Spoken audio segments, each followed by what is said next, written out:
بینەرانی پایتەخت میدیا سڵاوتان لێبێت و ئەم کاتتان باش. ئێمە لە بەردەم پارکی شانە دەرین لە شاری هەولێر. دیارە ئەمڕۆ پایتەخت میدیا جیاواز لە ئەرکی خۆی کە ئەرکی ڕۆماڵکردنی ڕووداوەکان و بڵێن کۆکردنەوەی کۆمەک و هاوکاریە بۆ کوردانی ڕۆژاوای کوردستان کە چەند ڕۆژێکە ڕۆمالێکی فراوانی هەیە. ئەمڕۆ بە پێویستی زانی جیاواز لە هەموو میدیاکانی تری هەرێمی کوردستان خۆی بەشێک بێت لەو هاوکاریانەی کە پێشکەش بە کوردانی ڕۆژاوای کوردستانی دەکات. پاش کەمێکی تر بڕیارە بار هەڵگرێک بکاتە ئێرە کەوا کەمپینی سەردانی کەمپینی هەولێر دەکات کە لێرە ڕاگەیەندراوە کۆمەک و هاوکاری پێشکەش بە کوردانی ڕۆژاوای کوردستان دەکات. ئێستا وەکو لە دیمەنەکاندا دەیبینە ئەو بار هەڵگرەی کە لە دیمەنەکاندا دیارە ئەمە کۆمەک و هاوکاری دەستگای میدیای پایتەختە کە گەیشتە کەمپینی هەولێر لە شاری هەولێر و لە بەردەم پارکی شانەدەر کە بڕێکی زۆر لە پێداویستی خۆراکی و سەبەتەی خۆراکیان ئامادە کردووە بۆ ئەوەی لە ڕێگەی دەستگای خێرخوازی بارزانیەوە بنێردرێت بۆ ڕۆژاوای کوردستان و پێشکەش بە کوردانی ڕۆژاوای کوردستان بکرێت. کەیفی پێم بڵێ بزانم تۆ قسەت چیە لەسەر ئەم دەست پێشخەری پایتەخت میدیا کە وەکو یەکەم دەستگای میدیایی دەستی کردووە بە بەخشینی کۆمەک و هاوکاری بە کوردانی ڕۆژاوای کوردستان جگە لەو ئەرکەی کە وەکو ڕاگەیاندن بەردەوام ڕۆمالی هەبووە بوو ئەو کۆمەک و هاوکاری کە کۆ دەکرێتەوە بۆ ئەو خەڵکە. بەڵێ ئەحمەد دەست خۆش بێ لە دروشمەکەی پایتەخت میدیا هاتووە کە ئێمە پێکەوە جیاوازی دروست دەکەین. جا ئەمە ئەنجامی ئەوەیە کە پایتەخت میدیا جیاوازی دروست دەکات نەکە تەنها هەواڵ دەگوازێتەوە بەڵکو ئامانجێکی تری هەیە کە هاوکاریکردنی برانمایە لە ڕۆژاوای کوردستان کە ئێمە باکردەوە دەیسەلمێنین کە هاوکاری خەڵکی ڕۆژاوای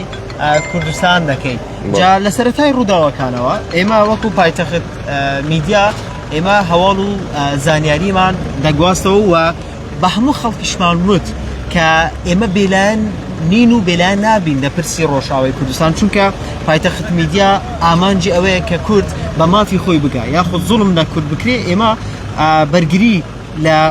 کورد دەکەین و ئەمەش دەیسەلمێنێت کە پایتەخت میدیا هەموو کاتێک لەگەڵ ئێش و ئازاری هەر تاکێکی کوردە لە هەر شوێنێک جا ئەمڕۆ ڕۆژ ئاوایە و بەیانی لەوانەیە لە باشوور ڕووداوێکی سروشتی ڕووبدا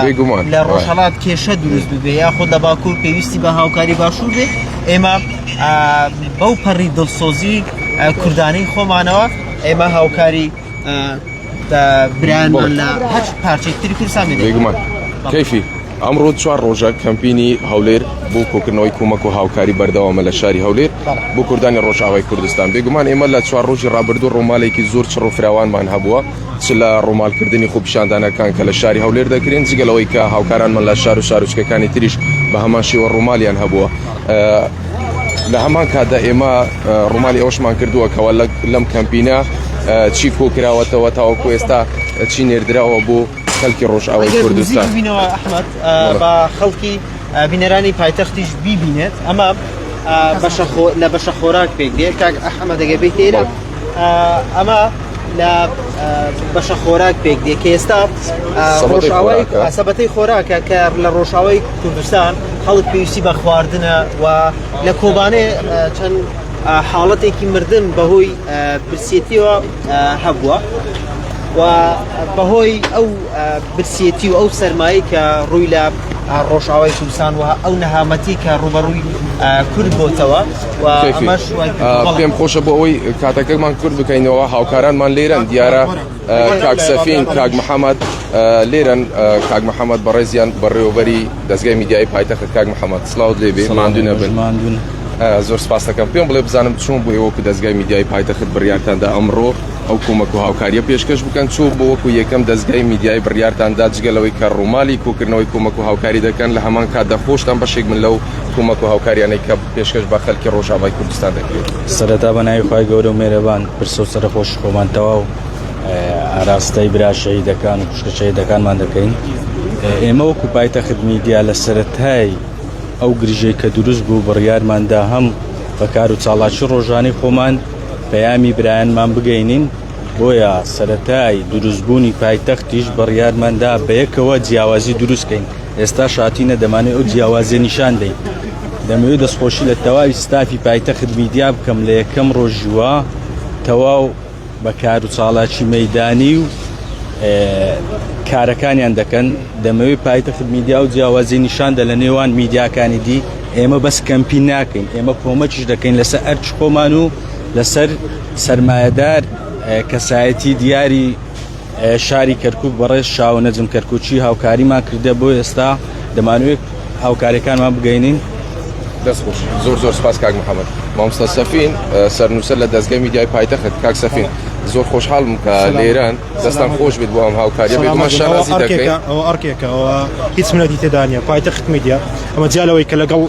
ڕووداوەکانی ڕۆژانە ڕووماڵی ڕووداوەکان دەکەین بەردەوام هانی خەڵکماندا و هانی سەرمادا هانی کەسایەتیماندا بۆی بێن کۆمەک بگەێنن پایتەخت میدیا دایمەن جیاوازیەکان دەشێنێتە دەمانەوێت جیاواز بین بێگومان ئەمەش بە پشتیوانی وەرگرانمان ئەوەی کە ئێستا دەیبینن ئەمە جیاوازی پایتەخت میدیا پایتەخت میدیا وەکو یەکەم دەستگا لەسەر ئەرچ خۆی بە پشتیوانی سەرمایەداران دەیەوێت ناوە هاوکاری بگەێنێتە کەسوکارمان لە ڕۆژاوە ئێمە ڕۆژانە ڕووماڵی ڕووداوەکان دەکەین بەڵام ئەمە تەنها بەس نییە بۆەوەی کە جیاوازەکە گەورتر بۆەوەی کە پشتیوانیەکە گەورەتر بێ دەبێت ئێمە بۆ شێوازە کۆمەک بکەێنێت طبعا ئەمە قۆناغی یەکەمە لە قۆناغی یەکەم خۆراکمان هێناوە بۆ شێوەی دەگەێنن لە ڕۆژانی داهاتوو ڕەنگە بەیانی بابەتی دیکە ئاردە یاخود برنجە بابەتی دیکە لەو شێوانەیە کە ئێمە دەهێنێت تەسمیلی دەستگای خێرخوازی بارزانانی دەکەن طبعا جێگای دەستخۆشیە یعنی لە ڕێکخراوی دەستگای خێرخوازی بارزانانی کاوان کۆمەچەکان دەگەێنە ڕۆژاوە ئێمە دەمانەوە لێرە هەر پەیامێکی بۆ خەڵک بنێرین کە بزانن کۆمەچەکان هاوکاریەکان دەگەێنێت دەستێک چۆن دەستێکی ئەمین هەیە بگاتە ڕۆژاوە کە ئەم دەستگا دەتوانێت هاوکاریەکان بگەێنێتە ڕۆژاوە چونکە تەنها کۆکردنەوە نیە تۆ بچی هاوکاریەکان کۆ بکەیەوە تا ئەوەندا گرنگە ئەوەی کە بتوانێت ئەو کەسێک کە ڕادستی دەکەی ئەو ڕێکخراوی کە ڕادستەکە بتوانێت کۆمەچەکان بگەێنێتە ڕۆژاوە بۆیە جێگای دەستخۆشیە کە ڕێکخراوی دەستگای خێرخوازی بارزانانی کۆمەچەکان بە ئاسانی دەگەێنێتە ڕۆژاوە بۆیە هانی هەموو خەڵک دەن هانی سەرمایەدارن هانی کەسایەتیەکانی هەولێر هەموو کوردستان دەن بۆی کە بتوانن لە ماوەی چەند ڕۆژی داهاتوو کۆمەچی زیاتر بابەتی زیاتر بینن تەسلیمی وان بکەنوانش بگەنە ڕۆژاوە تەوانەوەی پایتەخت میدیا کردی بە پشتیوانی سەرمایەدار بە پشتیوانی کەسایەتی شاوەن نەجم کەرکوچیە بۆیە ئێستا ئەو برادرانی دەستگای خێرخوازی بارزانیش لێرەن دەمە هەر خۆرخۆشیان قسەی بکەن پەیامیوانی شوەر بگرن کە پایتەخت میدیا وەکو یەکەم دەستگا توانیوەتی ستافخان لێرەیە ئەگەر بێتن ببوورە سلااوت لێ ستافخان ئەم کاتت باش کاکەفی پێم خۆشە ڕێستان چەند پرسیارێکی ڕاستە بکەن بەپرسی بەشی هەولێری دەستگای خێرخوازی بارزانانی ڕۆلی پایتەخت میدیا چۆن دەبینن لەوەی کە جیا لەگەڵ میدیاکانی تر کە کۆمەک بۆ دەکەنەوە بەڵام پایتەخت میدیا کۆمەک بۆ ڕۆژئاوا دابین دەکاتن هەرچەندە ئێمە جیاوازی ناکەین نیم ئەوەیە کە کلیپەکان کۆ بکرێتەوە و ڕادستی ڕۆژئاوا بکرێت شتیان هەیە بۆ ئەو هەڵمەتەی جارێکە بەخێر بێن و سەرچاوان ئێمە وەکو دەستگای خێرخوازی بارزانانی هەمیشە ستایشی ڕۆڵی ڕاگەیاندنەکانمان کردووە کە چەندە گرنگە ڕاگەیاندنەکان وجودیان هەبێت ڕۆڵی خۆیان بجێڕن لەوەی کە ڕاستیەکان بگەێنن لە هەمان کاتدا ڕووماڵی هەموو ئەو بارودۆخانە بکەن کە هەیە لە ئەرزی واقع ڕاستیەکان وەکو خۆ بگەێنن ئایا چ دەگوزارێت کارەکان چۆن جێبەجێ دەکرێت لەبەرەوەی ئێوە ڕووی ڕاستەقینەکە دەتوانن پیشان بدەن و لە هەمان کاتشە دەتوانن خەڵکەکە وشیار بکەن و ئاگادارکن و کە چ ڕوودەداتن کار و چالاکیەکان چۆن جێبەجێ دەکرێت بەڵام ئەوەی کە ئێستا لێرە دەبینین ئێوە جگە لەو ئەرکە پیرۆزێکە لە سەرشانتان بۆ جێبەجێتان کردێ بە سوپاسەوە دەبینین جارێککە بووینەوە بەشێکتر لە کەمپینەکە کە ئەویش بەخشینە بکە کۆمەڵێک پارسەلی خۆراکتان دابین کردو ئەگەر هەڵە نەبوون 200 پارسەلی خۆراکە کە دابینتان کردەوە بۆی کە باسیشتان کرد بەردەوامی دەبێتن و هەر ئەو بەشی یەکەمیتی بۆی ئەمە زۆر بە گەوری هەڵدەسەنجێنێت زۆر بە نرخەوکە ئەو کارێکە دەیکەن سوپاسان دەکەین کە بەشێکن لە کەمپینەکە جگە لە ڕۆڵی میدیایی خۆتان زۆر بە گرنگی دەبینین کە یەکەم جارە ببینی کە کەناڵێکی میدیایی بێتن بەم شێوازە هەر بەخۆشی بەخشینی هەبێتن دەستیمان دەبوونتان دەبشین بەکیدیەوە ئەوەی کە ئێستا لێرە وجودی هەیە ئێمە و بارهەڵگرەکانمان لێرە ئامادەن بە هەمان شێوە دەگەینینەوە ناو بابلێت کۆمپاوندی دەستگای خێرخوازی بارزانانی لەگەڵ پێداویستەکان تر دەگەێنرێت بۆ ڕۆژاوە ئەو کلیپەلانەی کە ئێستا گەێنراونەتە ڕۆژاوای کوردستان خەڵک چەند دڵخۆشە بەوەی کە خەڵک تر لە برسێتی ڕزگاری بووە بەڵێ ئێوە لە ئێمە زیاتر ئاگاداری ڕۆژەکەنە دەزانت بارودۆخێکی سەخت لە ڕۆژاوا هەیە چ سەرمایە بڵاوت و چ برسێتیەک هەیە بۆیە بە دڵنیاییەوە خەڵک زۆر دڵخۆشە هەمومان لە سوشال میدیا ڤیدیۆکانمان بینی لە پیجەکانی دەستگای خێرخوازی بارزانانی بینیمان کە خەڵک چەندە دڵخۆشە چۆن ڕژاونەتە سەر شەقامەکان چۆن پێشوازی لە بڕیارەکانی جەنابی سەرۆک بارزانانی دەکەن لە هەمان کاتدا بڕیارەکانی جەنابی سەرۆکی حکوومەت کە لە هەمان کاتدا سەرۆکی بۆرد دامەزرێنەرانی دەستگای خێرخوازی بارزانانیە بۆیە بە دڵنیاییەوە ئەم کۆمەک و ئەو بەخشین و ئەو هاوکاریانەی کە بۆ کوردانی ڕۆژاوا دەنێردرێت جێگای خۆی دەگرێتن و ئەوانش لە کۆمەڵێک مێنەتی ڕزگار دەکات. ئەگەر بە کورتی کاک محەممەد ڕۆلی دەستگای خێرخوازی بارزانانی چۆن دەبینن ئەوەی کە ئەکەلپەلەکان و ئەو ئەوانەی کێسە لە کەمپینەکە کۆ دەکرێتەوە بە ئەمانەتەوە دەگەێنرێتە شوێن مەبەست. هەر سەرەتای کەمپینەکەی دەستگای خێرخوازی بارزانانی ئێمە و سۆستای پایتەخت پاڵپشتی کەمپینەکە بووین ئێستا بگرێ هاوکارین بۆی وەکو پایتەخت میدیا تا کۆتا سات هەم پاڵپشتی دەکەین و هەم هاوکار دەبین. دەستگای خێرخوازی بارزانانی ئەوە یەکەم کاری نییە و یەکەم کاریشی نابێ بگرە لە چەندین شوێنی دی بگرە هاوکاریەکان ئێستا بە نمونە چۆن دەگەینێرە لەو لای بار دەکەن و دەیبن و دەیگەینن بۆ پێم خۆشە ئەم دیمەنانە ببات. بڵێ ئەحمەد ئەگەر بێت ئێرە باس لەم سەبەتە خۆراکانە بکەین و ئەوە وەکو هەر کاکسەفین و کاک محەممەد و سابخان باسییان لێوە کرد کەیفی دەمەوێت ئاماژە بەوە بکەم تاوان لە ڕۆژانی ڕابردوو 111 بار هەلگری گەورە نێردراون بۆ ڕۆژئاوای کوردستان تاوەکو ئێستا ئەم ڕۆژ 16 بار هەلگری تر بەڕێکەوتن بەرەو ڕۆژئاوای کوردستان بێگومان هاوکاریەکان لوجستین لە خۆراک لە پێداویستی لە دەرمان لە بڵێن دۆشک بەتانی هەموو ئەو زۆرە بابەتانەی کە پێویستی زەرورین ئێستا لە ڕۆژئاوای کوردستان ئامادە دەکرێن و لێرانە بە خێرایی دەگوازرێنەوە بۆ ڕۆژئاوای کوردستان بۆ ئەوەی یعنی بتوانن پێداویستی سەرەتاییەکانیان بۆ دابین بکرێت. لە ئێستادا خەڵک لە ڕۆژئاوای کوردستان بە دۆخێکی ناهەمواردا تێدەپەڕێت دۆخێکی ژیانی سەختیان هەیە سەرمایەکی زۆر هەیە دوای چەندین ساڵ ئەمجاریان لە ڕۆژئاوای کوردستانیش بەفربارین هەیە یعنی چەندین دیمەنی کاریگەر و ناخەژێنمان بینیون کەوا بەڕاستی ئێمە لە باشوور لە هەموو پارچەکانی تری کوردستان تەنانەت کوردان لە دەرەوەی وڵاتیش دڵگرانن و ئەو هەماهەنگی و یەکدەستی کە هەیە بۆ ئەوەی کەوا بەم یەک ریزیە کورد هەمووی هاتووتە پێشەوە بۆ ئەوەی دەستی هاوکاری درێژ بکات بۆ خوشک و براکانی خۆیان لە پارچەکانی تری کوردستان بەڕاستی مایەی دڵخۆشیە. ئەحمەد ئەوەی کە دەیبینین ئێستا قەرەباڵغێکی یەکجار زۆر هەیە لێرە خەڵک گەرم و گوڕە ینی ئەوەکو باست کرد کە چەند ڕۆژێکە کە کەمپینەکە ڕاگەیەندراوە بەڵام خەڵک ڕۆژ بە ڕۆژ گەرم و گوڕی زیاتر دەبێت لەوەی کە کەلوپەل بهێنێ و خواردن بهێنێ بۆ ئەوەی کە بۆ برانی ڕۆژئاوا بەڵێ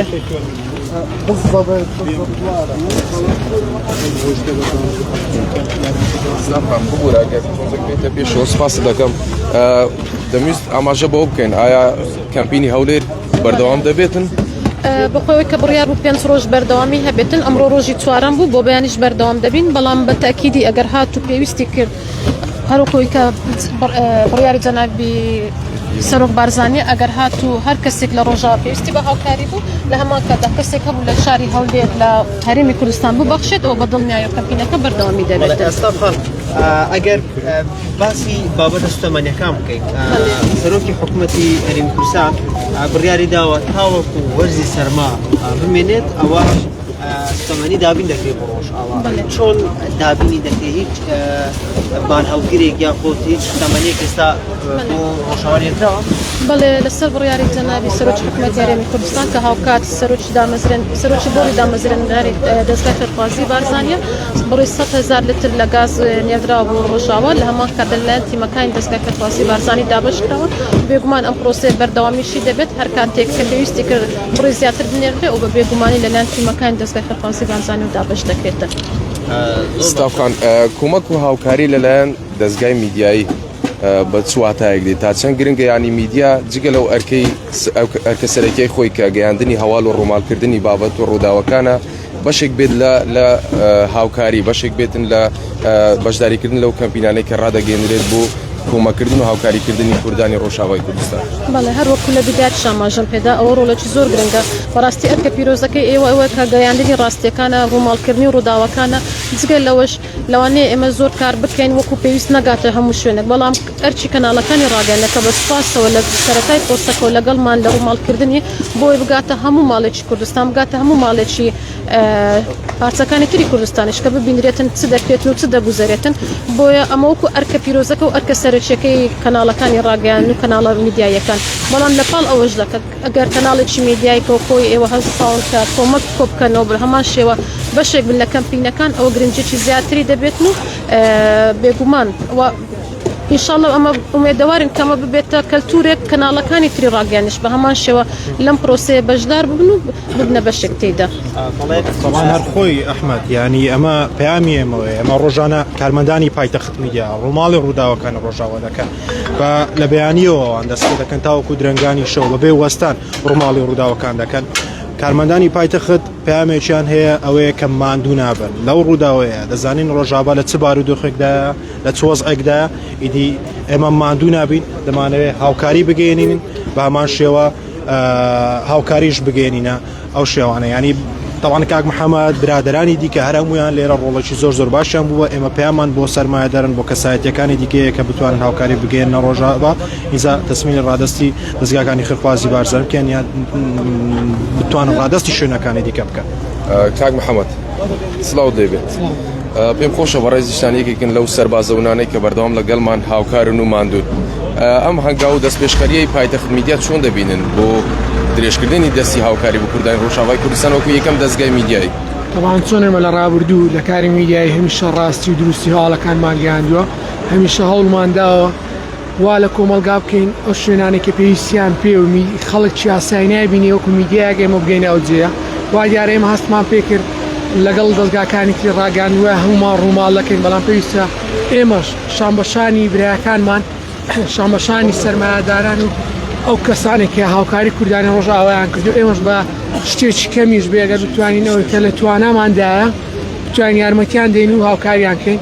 چۆن لە ڕابردوو لە بواری ڕاگەاندن و ڕاستی بابەتەکان ڕاستیەکانمان گەیاندووە دەوانێت دووبارە هاوکارەکانمان بگەینینەوە و بیگەینە ئەو شوێنێک کە بزانین جەیەکەیە کە دەگەینێتە شوێنێکی ڕاست دەگاتە دەست کوردانی ڕۆژاوە بۆ ێرەژە ناو کەمپینەمان هەڵبژە. زۆر سپاس کاک محەممەد کەیفی فەرموو بچینە شوێنی دانانی ئەم سەبەتە خۆراکانە ئەوە بە بینێرانی پایتەختش بیبینن و دواتر شێوازی نردنەکەشی کە دەستگای خێرخوازی بارزانی چۆن ئەشیاکان و ئەو سەبەتە خۆراکی و ئەم جلوبەرگ و بەتانیانەی کە دێن چۆن دەیگوازنەوە و دواتر بۆ ڕۆژاوای کوردستان ئەمانە ئەو سەبەتە خۆراکیانن کە پایتەخت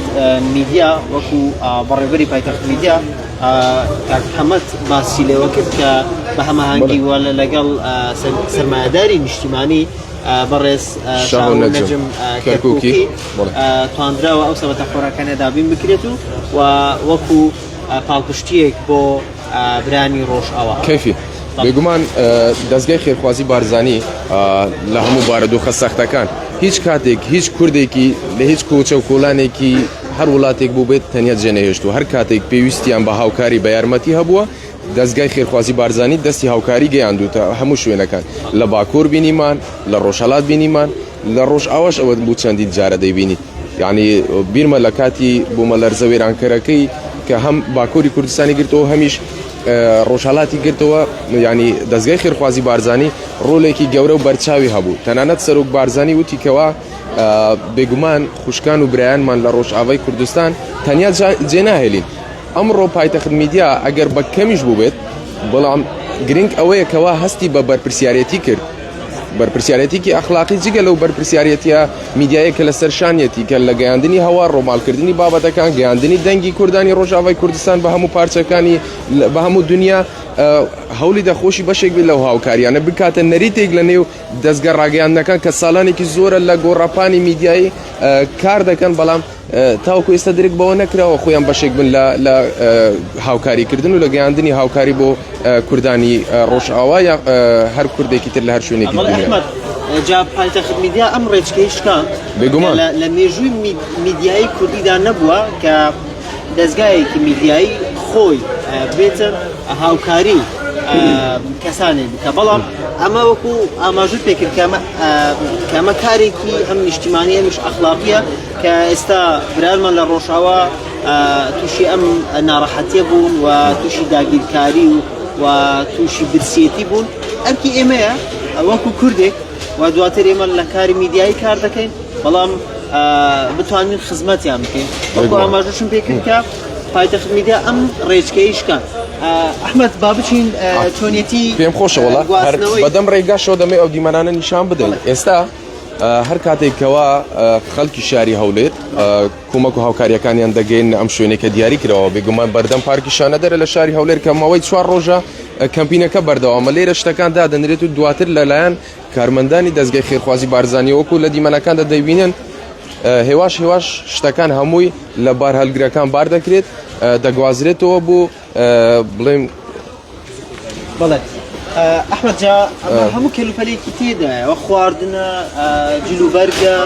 بەتانیە هەموو شتێکی تێدایە ئەمە شێوازی بارکردن یاخود گواستنەوەی بە هاوکارم دیمەنەکانتان بوو بگوازرێتەوە هەر لێرەوە وەکو دەیبینن ئێستا دیمەنەکەم بە شێوەیەکی ڕاستەوخۆ گواستنەوەی ئەو کەلوپەل و پێداویستیانن کەەوە خەڵکی هێناویانە بۆ کەمپینی هەولێر لە شاری هەولێر کەەوە